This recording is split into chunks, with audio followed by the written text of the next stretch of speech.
The quantity which changes with temperature is, the answer to the question is molarity. क्यों? See, when the temperature is changed, volume will be changed, and volume and temperature, they are directly proportional to each other. So molarity is basically defined as number of moles of solute present in a liter of a solution basically. Isn't the thing clear? So if I'm saying कि temperature अगर increase करेगा तो volume भी increase करेगा, temperature decrease करेगा, volume भी decrease करेगा, and that is going to affect the molarity.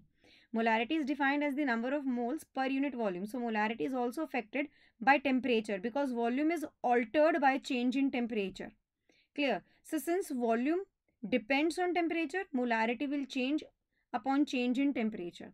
Rest, if you talk about mass percentage, no, it's not going to depend upon the temperature. Molality is number of moles of solute present in a kg of solvent. Mole fraction is the ratio of the number of moles.